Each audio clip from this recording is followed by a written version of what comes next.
That's nasty. And, you gotta be careful about whose booty you be eating after you're picking up somebody from the club, Shadi. Hi, guys. Welcome back to the Shannon Trey podcast. Hello if you're new. So today's podcast is going to be a review on Love Island Season 2, Episode 2. I hope everybody is doing as well as can be, and I really do hope everybody is being as proactive as possible in supporting the Black Lives Matter movement. And if you're still on the lookout for some resources, I've linked some in the description. Feel free to comment down below your thoughts on my commentary. I'm always up for a chat, I'm always up for a debate. And if you like this video, give it a thumbs up. And if you didn't, give it a dislike. No hard feelings. Yes, we are back to the podcast format. I tried it with the reactions, guys, but CBS came for my neck. And let me tell you, these YouTube disputes are just annoying. Technically, I should be allowed to use the footage because it's under fair use. But, CBS is on some bullshit, and I'm just going to do the format that I know. Yes, I could do videos every day, but I'm not going to lie to you guys. It's easier to do it this way, and with everything going on this week, this is just going to be the quickest way for me to get, the quickest and the most consistent way for me to get these reviews out to you. So yeah, apologies for people who are disappointed, but we're just going to work with it. We're just going to work with it, guys. But yeah, what we came here for, episode 2. So, there's a lot of drama going on. I'm here for it. So obviously at the beginning of the episode, alpha male Carrington has realised that he's not that guy, and he's took it upon himself to friend zone himself before Caitlin can do it for him. Justine, hashtag justice for Justine. Justine is not impressed because obviously Jeremiah is just shouting from the rooftops that he's got a date after he was basically telling Justine that, yeah, let's give it a go, we've got chemistry, blah, blah, blah, all that bullshit. So obviously, she's feeling a type of way that he's so excited about this date. And then we're kind of introduced into the new girls, Kirsten and Rachel. Rachel, she's a cute little brown-skinned girl, but the wig is confirmed. It is a wig. The wig is a mess. It is a mess. It is a closed parting middle part. I have not seen one of those since 2010. I thought we left those in 2010, honey. But she's cute. She's spunky. She looks like she's got a great personality. So aside from that, I think she's going to be a good contestant. Kirsten, she also looks like she's going to be somebody who could potentially be providing some entertainment. She's brought her new titties with her. I think that was money well spent. But when she said she was 23, I was taken aback a bit. I was, because I thought she was going to say something like, 28. In the face, she really be looking 30, because she's giving me that kind of hot mum look, the hot mum in Beverly Hills who's had 4 kids and she's got all the surgeries now and she's looking good. That's the kind of vibes that I was getting. But, sis still looks good. Then something interesting happens. We see Trey pulling Justine for a chat. And I was just instantly suspicious because this Trey guy is desperacito. Desperate. And also, I've been hearing some tea that he's a colorist and that some old tweets were unearthed and they weren't pretty. I'm not going to go look at them because I like to protect my energy. But yeah, apparently he's a colorist, but correct me if I'm wrong. By the end of this episode, I'm pretty confirmed that Trey is trash. But let's just dive into the disrespect. So he pulls Justine to the side and he says right off the bat, I ruled you off in the beginning. That was unnecessary. And it's a thing that trashy and manipulative men do to let you know, low-key know, that you are a second option for him. He doesn't really like you like that, but he's just giving you a chance. So therefore, you should be grateful that he is even giving you a chance. That is the subliminals that he's sending there. But he's trying to mask it as a compliment. And this is what manipulative men do. Because all he needed to say was, look, hey, I know I haven't spoken to you, but I just wanted to speak to you because I like you. But no, he wants to go down that slimy, grimy route. Am I wrong? Am I wrong? Please tell me if you think I'm wrong. Then he tries to flip it like, oh, but you weren't checking for me either. So it doesn't sound that bad. But no, Justine, technically it wasn't actively pursuing Trey, but it's very clear why she wasn't, because she's obviously not checking for rejection again. Yesterday was embarrassing. She doesn't want to do that again. So that's why she didn't step forward again, because obviously most of the people coming in are black guys. She's probably thinking, this black guy didn't want me, so this black guy is probably not going to want me either. So that's the reason why she wasn't quote unquote checking for you. But he already knows that. But again, he's saying it so that what he said didn't sound so bad. But anyway, it's very clear that this Trey guy is an opportunist. I do think that it is it boys' pick? I'm not sure whose pick it is. It might be girls' pick, but right now there is more girls than boys, I believe. So surely he would be at an advantage. But I'm not sure how it's going to work. Maybe I've got my numbers wrong, so correct me if I'm wrong. But there are more girls than boys. Yeah, there is more girls than boys. I think there is one more girl than there is a boy. So I personally think that Trey is being an opportunist here, and he's talking to Justine as insurance so that he has a backup plan if he is in a vulnerable position. And there's another thing that goes in the episode that kind of confirms that to me, but I'll talk about that later. Caitlin, she's trying to keep it cute. She's trying to say she doesn't really care about not being picked, but then she kind of does admit that, yeah, she's low-key pressed that she wasn't picked because obviously she wants to be wanted. And you know what, I respect Caitlin. I think Caitlin is definitely one of my favourites now. I think she is my favourite now. But she's a cat, so I'm sure she's going to find a man soon. I don't think she's going to be at risk or in trouble. But yeah, I respect it. Then we see the dates, and the dates are very interesting. Carrington is talking his shit, and he's talking absolute shit at that. He's basically gassing to this Kirsten girl, like, oh, you know, I wasn't really feeling Caitlin. Like, oh, you know, I wasn't really feeling Caitlin. But if we rewind the tapes, he was hounding her down like a Jack Russell, interrupting when she was speaking with Johnny, throwing the ball. So I think that was a bit funny to me. He definitely tried it. And on top of that, he was going so hard for Caitlin, it only stopped once he realised that Caitlin wasn't checking for him. So it's very cheeky. So on Jeremiah's date with Rachel, he's loving the attention, and he backtracks. Like within 2 hours, he's already backtracking and basically saying how it's just friendship between him and Justine. But I saw that coming. I think we all saw that coming. Then everybody comes back from their date, and everybody's kind of gathered at the pit. And Kirsten says that she is basically interested, obviously she's interested in Carrington, but she's also interested in Jeremiah and Connor. And Rachel says basically later in the episode that she's only really checking for Jeremiah. So at that whole pit conversation, there was a little moment that happened. Honestly, it's so stupid, but I'm just going to talk about it anyway. Obviously, when, you know, people were asking them who they were interested in, Mackenzie was basically like, oh, back off my man. It kind of was in a jokey manner, but I think she was also being serious as well. And obviously Johnny and stuff was like kind of like, oh okay kind of thing, like taking the piss out of her. And then all of a sudden she starts getting upset, like, oh no, it was a joke. And then she just gets up and starts crying and walks away. And honestly, it was just so stupid. She was like crying like, oh, he's trying to make it seem like I'm crazy and I'm possessive and this and this and that. And I was just like, it's not that deep. It really wasn't that deep. They were just, you know, taking the mick a little bit. Like, no one was accusing you of anything, sis. And then she was kind of getting upset that Connor didn't follow her. And that, even though it was ridiculous and it was dramatic, I can understand that. Because if this is a guy that you're interested in, you would think that whatever it is, if he can see that you're upset, he would come and see if you were okay. So she has a point there. But at the same time, in his defense, I'm kind of thinking, he's probably thinking, this is ridiculous. It's probably not that deep.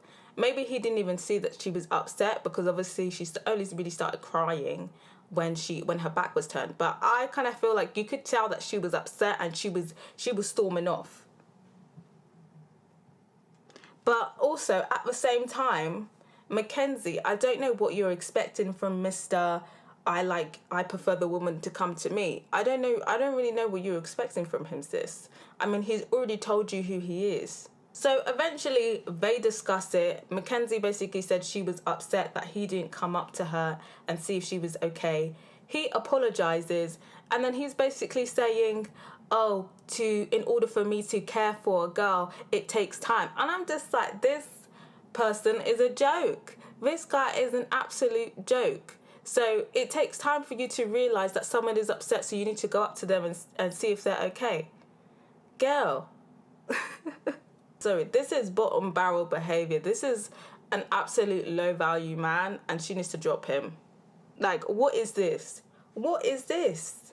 Never in my life will I ever accept this type of behavior. Sorry, am I wrong? Is this Connor guy not pathetic? I'm sorry, I have to say, this Connor guy is a joke.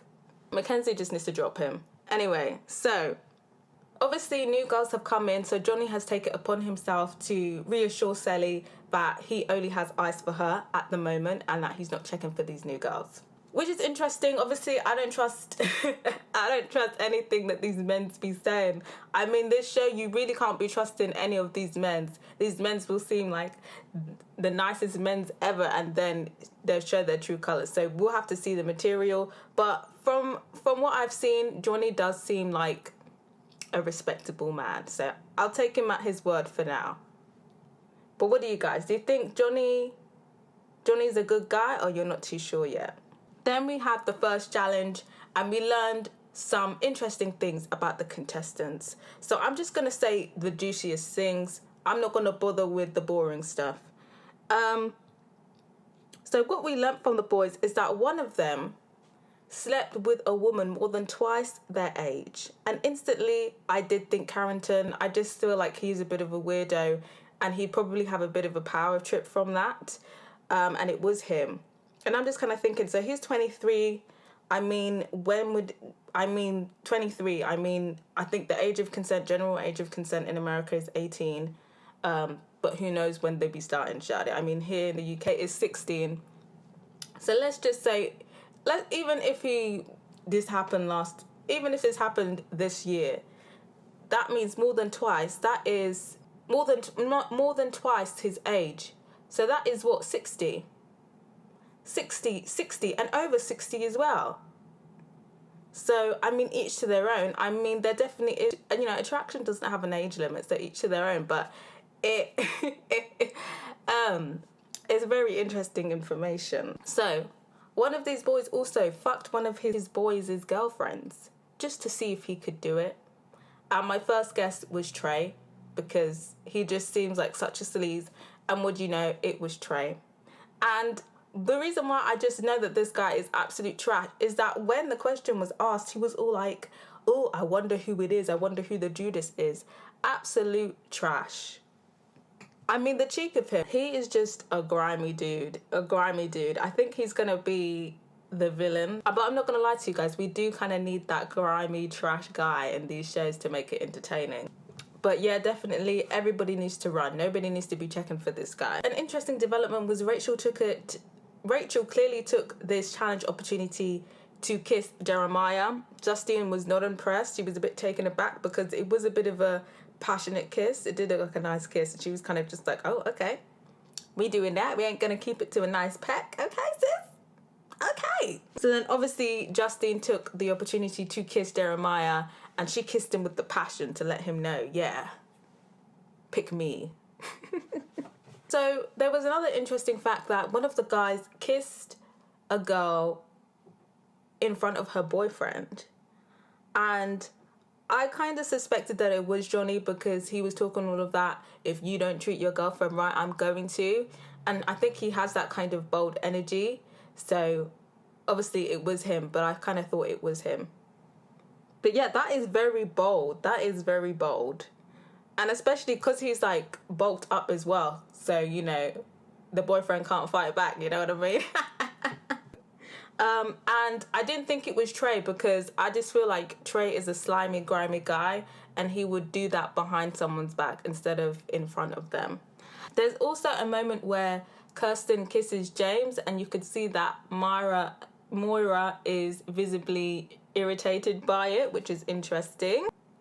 And this is not really a juicy piece of information, but Mackenzie was getting like so excited when she heard that Connor lost his virginity in a one-night stand, and was basically saying, oh, well, this shows that he's, I don't know if she said that he was a freak, or it shows that, you know, he's not this gentleman side, he has a different side to him. But I really hate to break it to you, sis, but a lot of these men be doing this. I'm not gonna lie, this is not surprising behavior to me. I feel like a lot of men do lose their virginity on a night out because they just want to lose it. But, you know, it's just a generalization here, you know. Then it's the girls' turn. So, an interesting piece of information was one of the girls took a shit outside because the bathroom line of the club was too long. And I'm not going to lie to you guys, I instantly knew it was one of the white girls. I ain't going to lie to you. I just kind of thought it's one of them.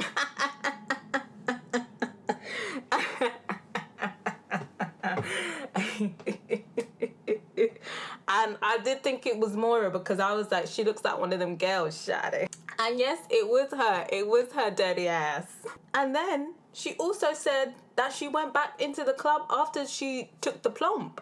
So it's gonna get a bit TMI here. I'm not gonna lie, it's getting a bit TMI, but it's just kind of like, that's nasty. And, you know, you gotta be careful about whose booty you be eating after you're picking up somebody from the club, shawty. I mean, sometimes the extraction is clean, you know? Sometimes, you know, it's just a straight out clean, you know? Hardly any residue. But then sometimes you get, you know, something that's a little bit more messy. And if that's the case, then that's nasty. That's nasty because you're twerking in the club and there's just bits flying, like... No, girls, no. Another piece of information which I'm not even sure is true because it just sounds so ridiculous is that one of the girls went to a fake wedding ceremony to secure a 6K bracelet. And I'm just kind of thinking, fake wedding ceremony, so what was it? Was it like an unofficial like Vegas wedding? Or was it like somebody was like, I need to fake that I'm being married today. Would you do it if I get you this bracelet? It just sounded like so far-fetched and I'm not sure if it's true. Like, it sounds like she was just trying to impress the producers. But if it is true, then I respect it. I wasn't sure who it was going to be, to be honest. I wasn't sure who. But it turns out that it was Kirsten. So I'm guessing she didn't pay for her own boobies. I'm guessing she didn't. And I respect it. An interesting development is that Jeremiah took the opportunity to kiss everybody but Justine. And one of the girls that he kissed happened to be Rachel. So again, the disrespect continues. And at this point, I think it was pretty clear that he wasn't checking for Justine. And I think that should have been pretty clear for Justine as well. So, after the challenge, interesting developments is that Kirsten and Carrington both say that they've only got eyes for each other. I mean, I like Kirsten, and all I gotta say is good luck with her and Carrington. And then Justine tries to, like, girl, you showed me up, like, oh my gosh, I didn't think you were gonna kiss him like that. And it was just very awkward.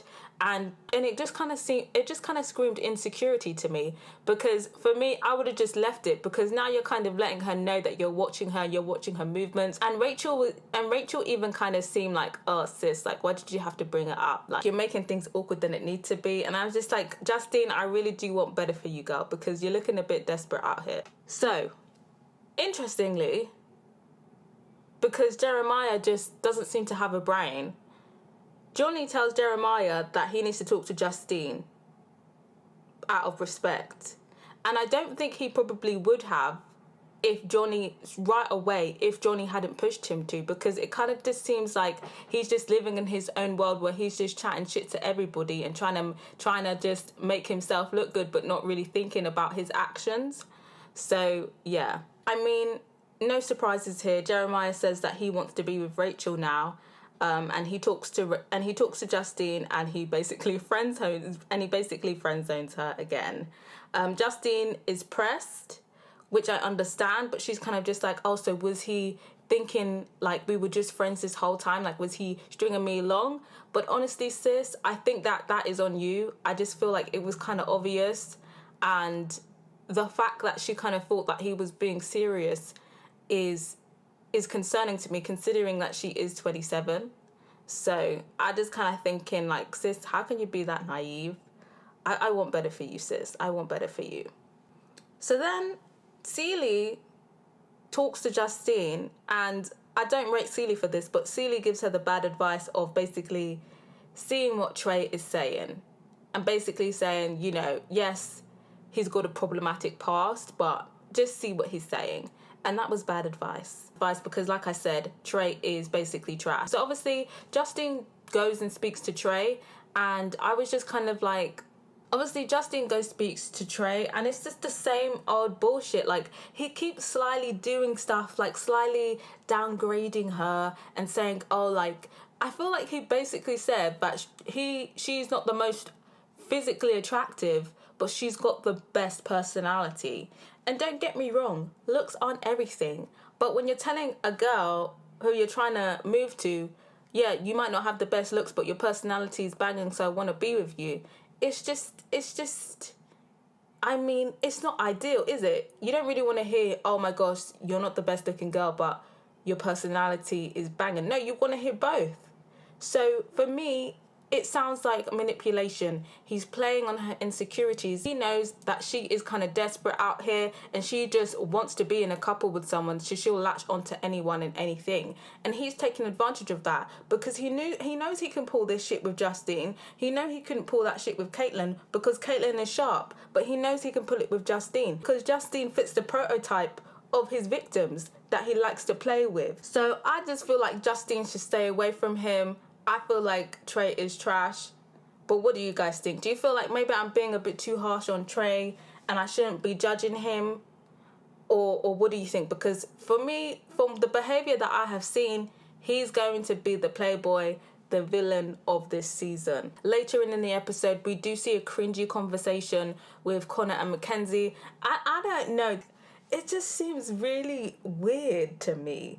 It seems like Connor has grew up in those like really strict Christian communities where you're only allowed to hold hands before marriage. Because he's talking about, I'm not sure if he's only had sex 3 times or if he's only had 3 sexual partners, because he didn't make that clear. Because looking at him, I wouldn't be surprised if he had 3 sexual partners and only had sex with them once.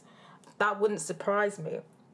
And don't get me wrong, I can definitely understand the mindset of, you know, wanting to have sex with somebody special. I definitely understand that concept. I don't think there's anything wrong with that. But it's just absolutely cringe. It's just cringe to me. It's just Connor and the cringe. He's just absolutely cringy. Absolutely cringy. He's a bit of a weirdo. I'm not going to lie. Does anyone feel like Connor is this sweet romantic guy? Or do you just find him cringy?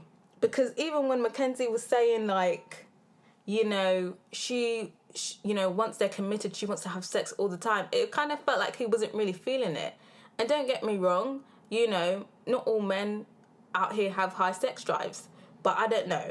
I just feel like there's something off about this guy. And I really don't know why he's here. But what do you guys think? Next episode, there's going to be a recoupling. They're promising it's going to be dramatic. So I guess we'll have to see. I don't really know how dramatic it's going to be. I don't think anyone is going to be snatched. And it depends whose pick it is. Obviously, there's more girls than boys. So what pick is it going to be? Because if it's girls' pick, I think it could be plain sailing. Unless Justine pulls a move and picks Jeremiah before Rachel. That's the only thing I could think. Because if Trey is vulnerable, then that must mean it's girls' pick, but I'm not sure how that's going to work when there's more girls than boys. But yeah, I guess we'll have to see. But yeah, do let me know what your thoughts were on this episode. Do let me know what you think about Justine and this whole Trey situation. Let me know what you thought of my commentary. Subscribe if you haven't yet, and if you have, don't forget to put your notification bell on so you know when the next podcast is dropping. I'm also trying to get to 1.7k subscribers, so I'd appreciate if you help me reach that goal. And thank you to everyone who has subscribed so far. Till next time, guys. Bye.